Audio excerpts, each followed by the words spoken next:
ভারতের বিরুদ্ধে ডক্টর আসিফ নজরুলের ঘোষণায় রাজনীতিতে যথেষ্ট চাঞ্চল্য সৃষ্টি হয়েছে, তোলপাড় সৃষ্টি হয়েছে। বরং সরকারের কয়েকটা মন্ত্রণালয়ের দায়িত্বপ্রাপ্ত উপদেষ্টা হিসেবে আসিফ নজরুল ভারতের বিরুদ্ধে ক্রিকেটার মোস্তাফিজুর রহমান ইস্যুতে যে কঠিন ঘোষণা দিয়েছেন, তাতে পুরো দক্ষিণ এশিয়ার রাজনীতিতে তোলপাড় সৃষ্টি হওয়ার কথা।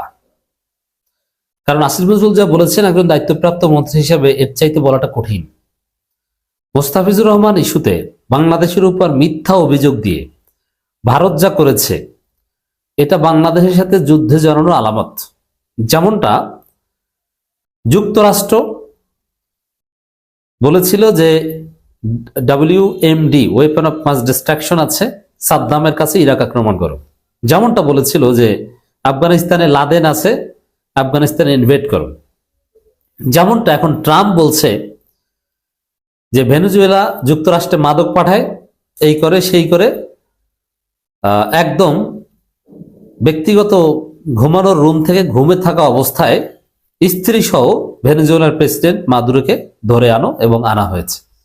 মিথ্যা অভিযোগ, ওইরকম একটা মিথ্যা অভিযোগ যে বাংলাদেশে সংখ্যালঘু নির্যাতন হচ্ছে, যার ফলে ক্রিকেটের মতো নিছক একটা বিনোদনের জায়গা, যে ক্রিকেট যুদ্ধরত দুই দেশের মধ্যেও হয়, যুদ্ধরত দুই দেশও এটা নিয়ে তেমন আপত্তি করে না, সেই জায়গায় ভারত চূড়ান্ত পর্যায়ে নোংরামি করেছে। আর সেই নোংরামির জবাবে আসিফ নজরুল যা বলেছেন, এটা অসাধারণ। কূটনীতির ভাষার একটা লিমিট থাকে, যুদ্ধকেও যুদ্ধ বলা যায় না কূটনীতিতে। তারা বলে হিউম্যানিটেরিয়ান ইন্টারভেনশন, এমার্জেন্সি অপারেশনস, নানান ভাষা বলতে হয়। অর্থাৎ ডিপ্লোমেসিতে অনেক বিষয় আছে।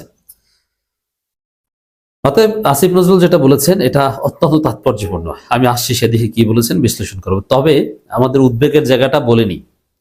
যারা foreign policy, negotiation, diplomacy, regional politics এগুলো বুঝতে চান, দক্ষিণ এশিয়ার রাজনীতি বুঝতে চান, বাংলাদেশ ইন্ডিয়া যে ডিপ্লোম্যাটিক যে একটা এক্সাইটমেন্ট এখন দেখছেন, এটা যারা বুঝতে চান, তাদেরকে প্রথমে বুঝতে হবে আসিফ নজরুল যা বলেছে, ইউনূস সরকার যা বলেছে, IPL সম্প্রচার বাংলাদেশে বন্ধ করবে, বাংলাদেশ প্রয়োজনে ভারতের মাটিতে ক্রিকেট খেলবে না, বাংলাদেশ ভারতে যে ম্যাচটা আছে ওটা শ্রীলঙ্কা নিয়ে যান, অনেক কথাবার্তা।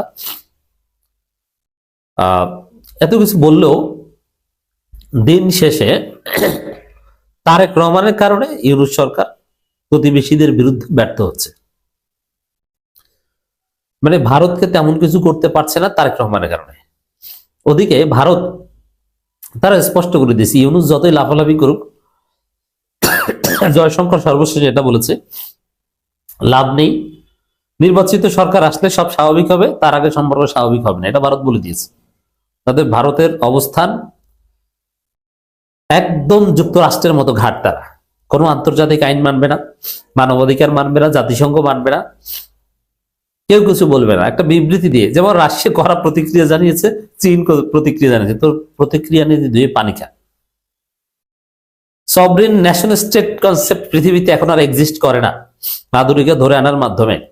এটা সাদ্দাম বা আফগানিস্তান এরকম করেনি। বেডরুম থেকে ঘুমান্ত অবস্থায় টেনে হিসেবে বের করে ধরে আনা, এটা পৃথিবীতে ঘটেনি। আর এটা ঘটলে অনেকদিন যুদ্ধের পর ঘটে, কিন্তু এখানে এক অপারেশন এটা করেছে। অবশ্য তাদের সার্বভৌমত্ব দুর্বল ছিল, এটা ভিন্ন আলোচনা, আমি আলোচনা করছি না, আগ্রহী না। বাংলাদেশ নিয়ে এখন আমরা চিন্তিত, আমাদের উপর কখন ভারত হামলা করে, এটা নিয়ে আমি এখন বিশ্লেষণ করছি। কারণ যেভাবে ভারত পরিস্থিতি সাজাচ্ছে, সংখ্যালঘু নির্যাতন বা নানান, ওই যে ওই WMDর মতো, লাদেনের মতো, মাদুরের মতো, মাদক দেয়, অমুক তমুক, এরকম নানান কিছু বলেই তো in the name of humanitarian intervention India May invade on Bangladesh. তারা যদি হামলা করে তখন কি বলবে জানেন? বলবে যে আমরা হিউম্যানিটেরিয়ান ইন্টারভেনশন করছি এবং এটা জাতিসংঘ অ্যাপ্রুভড।